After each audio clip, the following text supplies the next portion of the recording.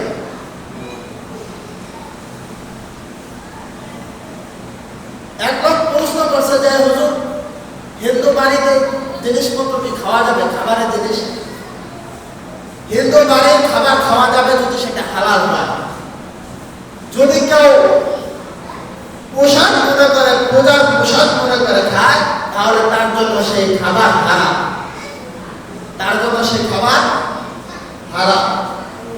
আর আজকে আমরা ইসলাম কায়েম করব তা মুসলমানদেরকে দিয়ে, ইসলাম রাষ্ট্র প্রতিষ্ঠা করব মুসলমানদেরকে দিয়ে। আমাদের ইমাম বই গেছে, আমার বলতেছে রোজা পূজা নাকি একবার জোরে বলে নাউজুবিল্লাহ। খবর দেখেন না আপনারা? অধিকাংশ মানুষ প্রকৃতির সামনে বসে থাকে। রোজা পূজা যে কখনো এক হতে পারে? ইমাম বই গেছে পূজা, এটা কোনো হিন্দু ভাইয়ের কথা, কোনো বেদন্তির কথা না। বলতেছে আমারই মুসলমানের একজন। রোজা পূজা যদি এক হয় তাহলে আমি বাকি রইল। ইসলাম যেভাবে কায়েম করার জন্য রাসূল কারীম সাল্লাল্লাহু আলাইহি ওয়াসাল্লাম আমাদের শিক্ষা দিয়ে যান। ইসলামের জন্য ইমাম হুসাইন রাদিয়াল্লাহু তাআলা আনহু কারবালার ময়দানে নিজের গর্দানকে শহীদ করে দেন। এই যদি হয় ইসলাম। আজকে আমার নবীকে গালি দিতেছে, কি বলে? সাংবাদিক বলে। আমার নবী কি সাংবাদিক ছিল? রাসূল কারীম সাল্লাল্লাহু আলাইহি ওয়াসাল্লাম সাংবাদিক ছিল? আমার বুঝে আসে না এইসব বক্তা যখন স্টেজ বসে তারা গান দেখায় ওরা না বক্তা আমার স্টেজ। আমি এই কথাগুলো বলতেছি কারণ আপনারা হলো সাধারণ মানুষ। আপনাদের ভিতরে আমি যদি আপনাকে বোঝাই আলিফ, আপনি আলিফ বুঝবেন, আলিফের ভিতরে কি আছে এটা বোঝার শক্তি আপনার অতটা নাই, আমার যতটা আছে। কিন্তু আমরা যদি মানুষের ভিতরে এইসব কথা বলে ছড়াই দেই তাহলে ওই রকম আলেমের দরকার আমাদের নাই। কারণ হলো আমি সুন্নি দেখবো না, আমি ওয়াহাবি দেখবো না, আমি জামাত দেখবো না, আমি জর্মানে দেখবো না। যে আমার রাসূলের বিরুদ্ধে একটা কথা বাজে কথা বলবে, তুমি যত বড় আলেম হও না কেন, তোমার জন্ম বাংলা জমিনে কোনো ঠাঁই নাই। দেবেন নাকি? আমি যদি এখন তার মারি, বোঝার জন্য বলছি, আমি যদি মুরব্বীরা মারি, আপনারা আমার উপরে খেপবেন না? তার ছেলে আমাকে মারতে আসবে কিনা? যদি তোমার বাবার প্রতি তোমার এতটা ভালোবাসা থাকে, যার কারণে তুমি আজকে বাবা পাইলা, যার কারণে আজকে তুমি দুনিয়া পাইলা, যার কারণে আজকে তুমি দুনিয়াতে বিশ্বাস দিতেছ, তার নামে বর্তমান হইতেছে, তুমি ঘরে হইতে চুপ করে বসে। আর আমরা কি করি? নবীর নামে প্রতিবাদ শুনলে মিছিল করতে থাকি। আরে ভাই, মিছিল করে কি হবে? মিছিল করা হবে কি? তোমার ভিতরে কি ঈমান নাই? তোমার ভিতরে কি ইমানের শক্তি নাই? ওই এলাকার মধ্যে কি কোনো আশিক রাসূল নাই যে ওর বাদদারটা ফেলাই দেবে? গত কয়েক সপ্তাহ আগে আপনারা হয়তো অনেকেই দেখছেন, একজনে কোরআনকে লাথি দিছে, লাথি মারছে, কোরআনকে অপমাননা করে আবার ফেসবুকে আপলোড করছে। আমি বলতে চাই, ওই যেহেতু এটা লাইভ হইতেছে, ওই সাক্ষীরা ভাইদেরকে বলতে চাই, তোমরা মিছিল করতেছো, আবার ধর্ম উপদেষ্টার কাছে, এই রাষ্ট্র উপদেষ্টার কাছে নালিশ জানাইতেছো। কেন ভাই, তার ভিতরে কি ঈমান নাই? আল্লাহ তোর ঈমান দেয়? ওই এখনো জীবিত আছে কিভাবে? আবার বলতেছে মানসিক অসুস্থ। মানসিক অসুস্থ হয়ে তো একটা মূর্তি কোনোদিন ভাঙতে দেখলাম না। মানসিক অসুস্থ হয়ে গীতা তো পুরাইতে দেখলাম না। আর ভাই কিসের মানসিক অসুস্থ দেখবে? পুরাতে না ফিরাস। আজকে যদি আমাদের গ্রামে এরকম একটা ঘটনা ঘটে, আমরা এরকম চুপ থাকবো, এরকমই চুপ থাকবো। কারণ ঈমান দুর্বল। রাসূলের সামনে আমরা অনেকে বলি যে যারা বেশি পণ্ডিত, যারা শরীয়ত মানে না, মারাফত মানে না, কিছু মানে না, বেশি পণ্ডিত যারা নামাজ পড়ে, এক কথা যেটা বলে যে 80 বছরের নামাজ পড়ে রাখছে। কি বলে? আমার সাথে একটু বলে, 80 বছরে নামাজ পড়ে রাখছে। তাহলে 80 বছরের অগ্রিম নামাজ যদি পড়ে রাখা যায়, আমার জানা মতে 80 বছরের খাবার খাইয়ে রাখাও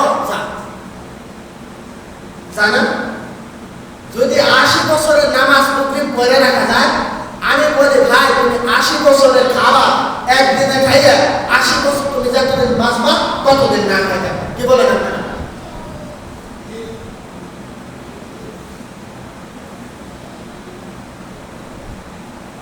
এরকম ঈমান কিন্তু আমার রাসূল শিক্ষা জানায় এরকম কোন হাদিস আমার জানা মতে মানবতাও নাই, হাকিকতও নাই, তরিকতও নাই, শরীয়ত নাই।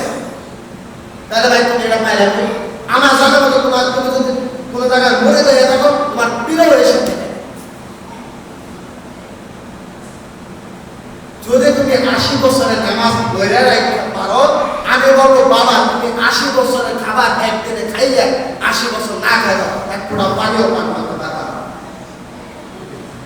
দেখবো তোমার কতটুকু ঈমান আছে, ওই সময় দেখা যাবে তোমার ঈমান কতটুকু আছে। আল্লাহ রাসূল সাল্লাল্লাহু আলাইহি ওয়াসাল্লাম সারাটা জীবন কষ্ট করে আমাদেরকে ইসলাম শিক্ষা দিয়ে গেছে, আর আমরা ইসলাম নিয়ে খেলা করতেছি। লাঠির পাশে পিতা পেশাইয়া মাল্লাম ঘুরতে থাকবে। আর মহরম আসলে আমাদের হাই ওঠা, হাই হাসান, হাই হোসেন বেড়ে যাবে। নামাজ নাই, তরিকতের কাজ নাই, কোনো কিছু নাই, কিন্তু ওই মহরম আসলে তার ঈমান বেড়ে যাবে। ওই দিন আমার নামাজ হতো, ওই ঈমানের তো দরকার নেই। আমার রাসূল তো এই ঈমান ওই ঈমান আনতে বলেন। আমার রাসূল কি ঈমান আনতে বলছেন? লা ইলাহা ইল্লাল্লাহ মুহাম্মাদুর রাসূলুল্লাহ সাল্লাল্লাহু আলাইহি ওয়াসাল্লাম। এটার উপরে তো ঈমান আনতে বলছেন। আবার অনেকে বলতেছে লা ইলাহা ইল্লাল্লাহ জিদ্দে বাড়ে নাউজুবিল্লাহ বলে তাই কালিমাকে ঢুকাইছে কই? আর আমরা ইসলাম কিভাবে প্রতিষ্ঠা করব? দেশে আমরা ইসলাম কিভাবে আনব? আমাদের ভিতরে তো ইসলাম নাই, আমাদের ভিতরে তো ঈমান নাই। জিকির করা হইতেছে চুপ, রাসূলের সাথে দরুদ করা হইতেছে চুপ। কেন ভাই? দরুদ পড়তে মন চায় না, গান শুনতে মন চায়। দরুদ পড়তে মন চায় না, গান গাইতে মন চায়। দরুদ পড়তে মন চায় না, নাচতে মন চায়। জিকির করতে মন চায় না, বক্স বাজাইয়া মেয়েকে দিয়ে নাচাতে মন চায়। এই হলো তোমার ঈমান, এই হলো আজকে সমাজ।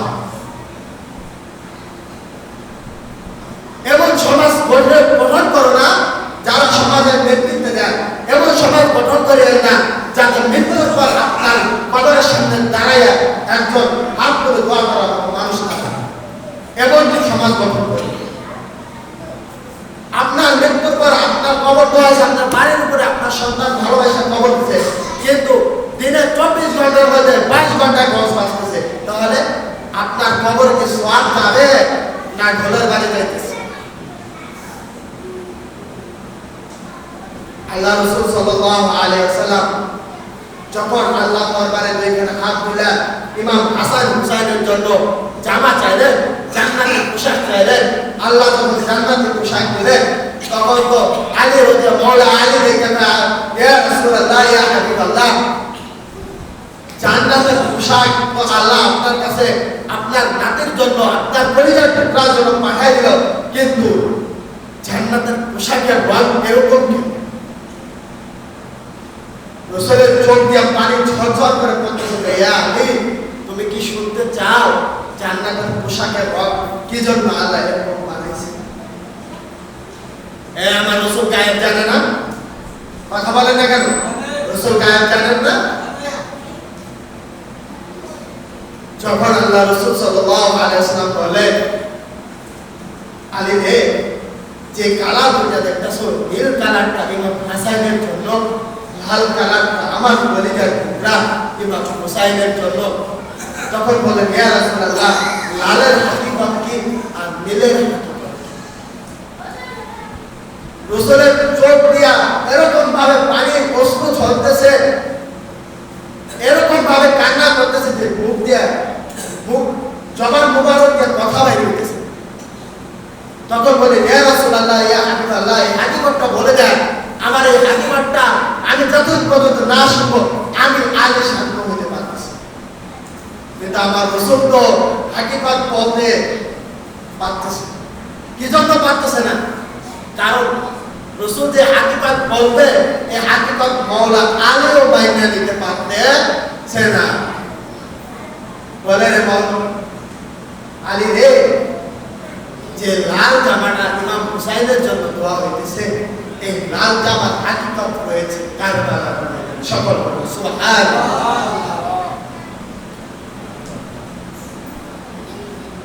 কারবালার ময়দানে আমার কলিজার টুকরা ইমাম হুসাইনকে ইয়াজিদের দলরা, কাফেরের দলরা, মুনাফিকের দলরা আমার হুসাইনকে হাত থেকে গর্দানটাকে আলাদা করে দিলেন।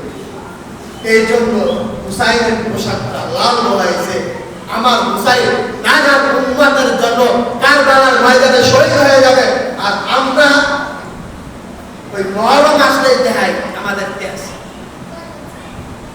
যে হুসাইন জুম্মার দিন শহীদ হয় নামাজের জন্য, ওই ইহুদিকে বছর তুই যদি আমাকে বই রাখেন জুম্মার ফরজ নামাজ আদায় করতে যান, আমি কালকে আমাদের তোর জন্য সুপারিশ করবো জান্নাতে যাওয়ার জন্য।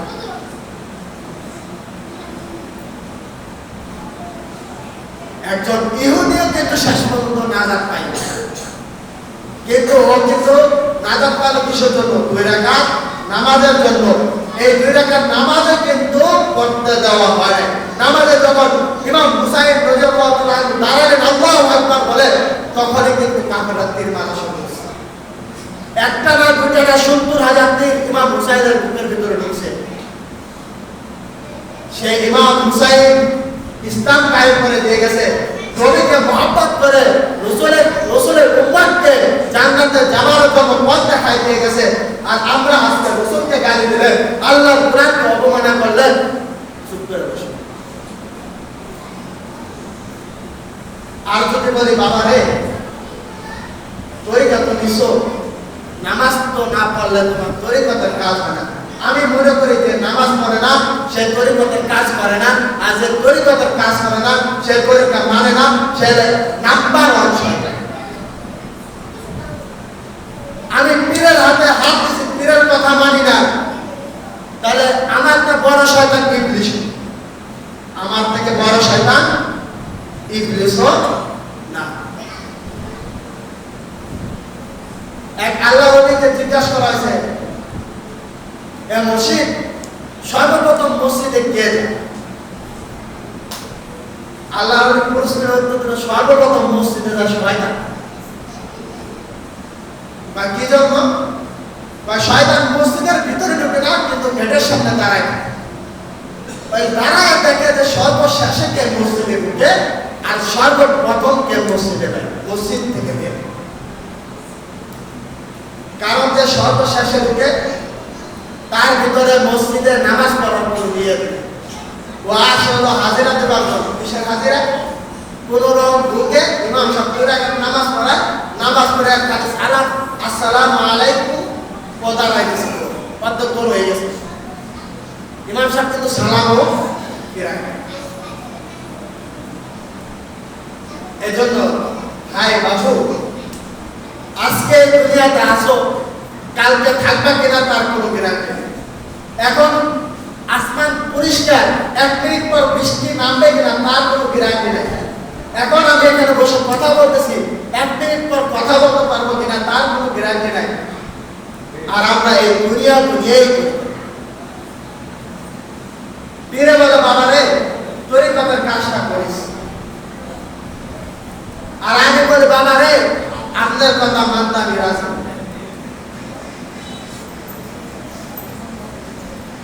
আমি বলি, বাবা আপনার কথা মানতে আমি রাজি না, কারণ আমি তো তরিকতের কাজ করতে হলে আমার নামাজ পড়ব। আর আমি এত বড় আল্লাহর মহব্বতের বান্দা যে আমার পক্ষে মসজিদে যাওয়া তো দূরের কথা, মসজিদের দিল সীমানায় যাওয়া আমার পক্ষে সম্ভব। তাই তুমি 5 ওয়াক্ত নামাজ পড়তে না পারো, ফজর না পারো জোহর চেষ্টা করো, জোহর না পারো আসর চেষ্টা করো, আসর না পারো মাগরিবের চেষ্টা করো, মাগরিব না পারো ইশারের চেষ্টা করো, ইশার না পারো সপ্তাহে হলে একদিন জুমার নামাজ আসার চেষ্টা করো।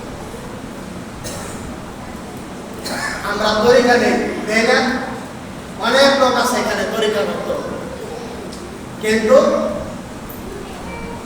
যদি আমি বলি এখানে কয়জন পীরের কথা মানে, একজন হাত উঠাতে পারে, একজন। কারণ আল্লাহর ওলি বলে দিয়েছে, বাড়িতে যাই আমার মাকে খেদমত করবা,